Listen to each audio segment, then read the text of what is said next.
Donald Trump hand-selected 3 members of the United States Supreme Court with the intention that they would undo the protections of Roe v. Wade, and they did as he intended. Oh, you guys are at the wrong rally.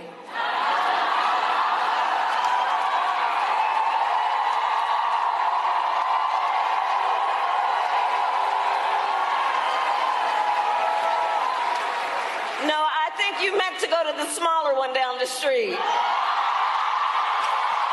What is the Kamalatmika? And that's a mega fast frequency asked question that should maybe, just maybe, be asked frequently. And man, we're gonna have to go on a frequency ask quest with our ex out just in case, cause buddy, I don't know. We got to find out what is the Kamalatmika. You know what I'm saying? Are you sitting down? Do you got your seatbelt on? Put that seatbelt, strap that seatbelt tight, buddy. Yeah, my goodness. Says the Kamalatmika in Sikhism, she is represented as the devil in the fullness of her graceful aspect. She is believed to be the 10th and last Mahavidya. Mahavidya? I don't know. But it says here, man, that the Kamalatmika is, she's represented as the devil in the fullness of her graceful aspect, man. Speaking as this devil entity as in highlight, you know what I'm saying? Was Kamala Harris named after the Kamalatmika man? Huh? What the hell is happening? Kamala Harris, after Kamala's embarrassment, Kamala commits heresy on the black people in the black church, man, stepping in the black church. With the name of a devil, apparently, allegedly. I don't know, man. For sure. Maybe it was a mistake. Maybe Donald J. Harris named his son, after a Hindu devil on accident. You know what I'm saying? As Kamala Harris stepping in the black church, misquoting scriptures and things of that nature. Kamala Harris kicked out an attendee to her rally. After the attendee said, Christ is King or Jesus is Lord, while she was banging on the podium for her demonic ass offering of the willingness for her to pass legislation or keep legislation in as far as when it comes to aborting late term abortions and things of that nature. You screaming Jesus is Lord while she's promoting wickedness. Of course she's gonna say you don't belong here or you're in the wrong place. You know what I'm saying? And 24 hours, if that, after she says this to a person in an attendee in her rally, she turns around and gets in the black church and commits heresy, man. Just some nasty work. Very nasty work, Kamala. Buddy, don't you understand the spread of information and the so-called jumping Jesus effect and how and the quickness of information and how quickly it spreads? You thought you wasn't gonna get caught before November the 4th or the 5th or whatever the hell? Robert Anton Wilson has been calculating this acceleration of knowledge. He calls it the jumping Jesus phenomenon. The jumping Jesus phenomenon is my name for the acceleration of information throughout history. I first heard of that from Alfred Korzybski, a Polish mathematician, who invented a scientific discipline called general semantics. And Korzybski noted that information was doubling faster and faster every generation. And he said we got to be prepared for more and more change. We got to train ourselves to be less dogmatic and more flexible so we can deal with change.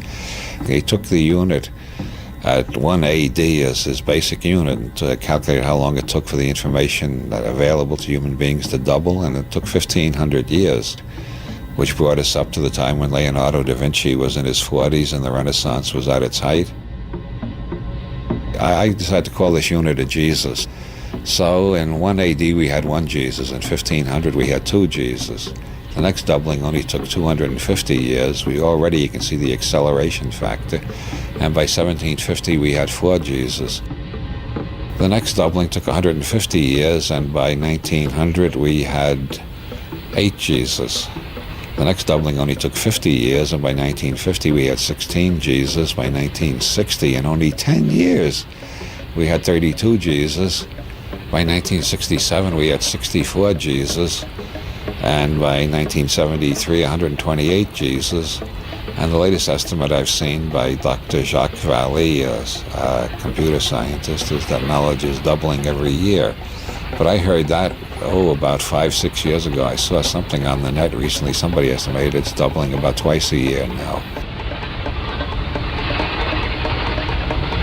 Obviously, if we're experiencing more change now in a year than we previously experienced in 1,000 years, we can propagate that trend into the future and see that a day will come when we will experience more change in an hour than we have experienced in the past 20, 30,000 years.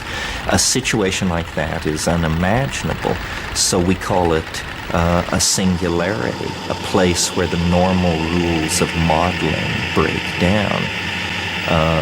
Modern religions have anticipated the singularity by calling it the eschaton, or the end of time.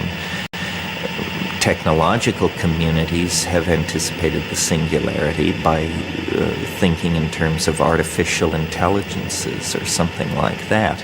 Thought you wasn't gonna get caught before election day, did you? This is disgusting. Oh man,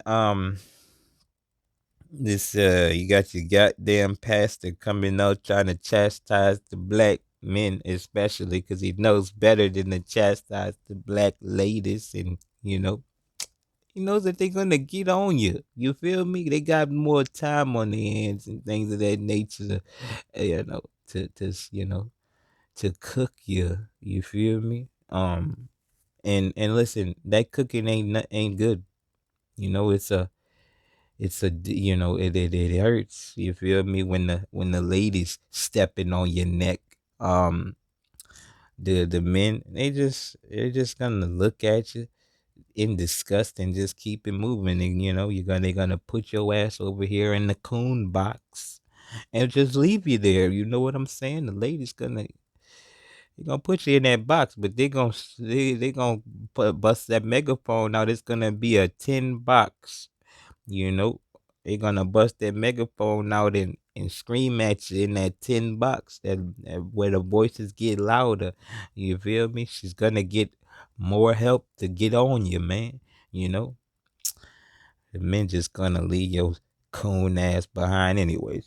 Shout out to this little weak ass Pastor Bryant. Look, man, election season is gonna let you know who's in the pocket of the they and who is not. Shout out to Eminem. We seen you out there. You know what I'm saying? Wonder what they got on you, buddy, because you are not, this ain't something that you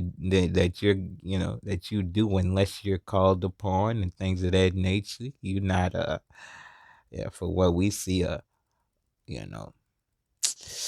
attention seeker. Much like Usher, duck ass got dragged out there on that podium and whipped into submission. We believe you did too, man. You boys is disgusting. But listen, we don't expect anything. What would they be without coons? You know what I'm saying? Where would they be without you? You feel me? Where would they be without you? And yes, Eminem, you in the coon box too, buddy. Fuck you mean. You know what I said? This guy, man, listen, man.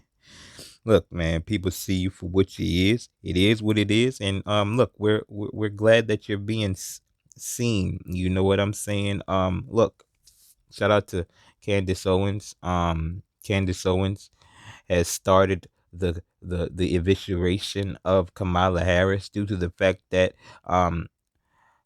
Janet Jackson has the nerve to question the heritage or lack thereof when it comes to Kamala Harris's blackness. Janet Jackson was interviewed by a seemingly Indian lady, and she got asked about Kamala Harris's blackness and things of that nature. Janet Jackson said, "Hold up, buddy, time out. I mean, shit. From what I heard, look, man. I heard her daddy was white. I don't know for sure. What you think? You feel me? But just that low level of questioning was enough for the Mockingbird media's puppets and the Mockingbird media in general to put foot on Janet Jackson's neck. And listen, man, Janet Jackson, being the strong woman that she is, when her publicist or one of her publicists came out and apologized for the rhetoric that Kamala was speaking about. Just so happened to be an Egyptian publicist. Who knows? Go figure. Janet Jackson says, "Hold up, buddy." She busts out the strong emoji and said, "Hey, I'm not sorry. Don't say that I'm sorry. You're fired." You feel me? Shout out to Janet Jackson. Shout out to DL, possibly on the DL Hughley, with his disrespect. Listen, man, these types of things lit a fire under Candace Owens's behind, and Lord have mercy, what she's found, within the last month is incredible when it comes to the lack of findings, when it comes to Kamala Harris's background, when it comes to her, her heritage and her family, and where they come from and things of that nature. Donald Harris, murky birth certificate, Donald Harris working for the yeah, I'm not sure which one of them it was, but one of her relatives, with that being mother and daddy, was working in the government agencies in India, and one working in government agencies in Jamaica, and they coming from murky backgrounds and things of that nature. She clearly lied about her granny. Man, one of her goddamn former neighbors came out and said, "Hold up, buddy, that ain't granny." You feel me? It's just disgusting work, man. Kamala Harris, listen, man, how far have we come as the black people for us to, have our identity taken and ran with for a means of winning a presidency? Her thinkers, her think tank, and her thinks that she can't win a presidency without claiming black, man. Why not claim white? You feel me? Because maybe, just maybe, the white people will take as much offense as the black people are taking offense to the hijacking of their race. Oh man, but I guess they thought the black people was just that malleable and that manipulative, that easily manipulated. And look, man, a lot of them are, man. I can't sit up here and put the cap on caping as if they are not, man. You say black to certain black people, and listen, that's all they need to hear for them to get behind it, man. But listen, this is why you got to get out there and cook your aunties and your uncles and whoever the hell else think they, standing behind this treachery. All right. Oh man, this is some nasty work. Kamala Harris has Donald Trump in McDonald's, man, working fries in McDonald's because she lied about working at McDonald's, man. McDonald's CEO said, "Oh, hold up, buddy, you lied. We don't got no records that you work at no damn McDonald's." Make it fact. Mr. President, you actually have worked at McDonald's now versus... Now I have worked at McDonald's. I've now worked for 15 minutes more than Kamala. Are you going to put this on your She resume? never worked here. Why would she lie about 15 minutes something more than like that? Kamala. So, Will it be put on your resume? worked at McDonald's. Why would she lie about that? Why? Because she's lying, Kamala. That's why. So Trump, making a political move and stepping on her neck as if, he's worked more hours or more time at McDonald's than Kamala Harris ever did. You know what I'm saying? I mean, damn. This is ridiculous. Kamala Harris, you have to stop lying. Lying bitch! And look, we understand that politicians, all they do is lie, man. But damn, they tell lies that are very much more vague and very much more easy to hide than the lies that you are coming up with, Kamala. Damn. Oh man. This is so disgusting. Hold up, let's go back to Candace Owens, man. Look, man, we understand that people want to kill the messenger and things of that nature. We understand that this messenger in particular is very disgusting in how she gets down, and particularly how she speaks about the black people and things of that nature. Listen, we understand that Candace Owens, married the son of a British lord, and she married this guy within a month, 17 days to be specific, of meeting him. Kind of, when I met her, I was like, this is a woman who, she just commanded a power. It was very difficult to describe. Nothing romantic was said, between that day and the day that we got engaged, nothing romantic was said at all. There was no overtures. Like we didn't go for dinner. Like we didn't take it. Nothing. Send her flowers. No, nothing. Yeah, nothing. Exactly. And you know what I'm saying? Goes against everything she's ever spoken about when it comes to the ladies being loose with that thing, chasing other guys for means of money and power and things of that nature. Look, we understand that she's a nasty work woman. You know what I'm saying? But that does not mean that what she's found when it comes to Kamala Harris is unfactual. You know what I'm saying? It means that you can take it with a grain of salt, which we do, man. You know what I'm saying? But if and only if what Candace Owens found seems and is true, well, what does that say about Kamala Harris and what type of person she is? I mean, does the Kamalatmika really justify her, in her name? Is her name given in a righteous way if she's really gonna get down in the way that she's seemingly, apparently, assumingly getting down when it comes to her hijacking a whole race of people, stepping on them simultaneously, while saying when she says that she's not gonna do anything for them. You feel me? Oh my goodness, I mean, damn. Shout out to Kamala Harris. Shout out to the Kamalatmika, man. Damn. You feel me?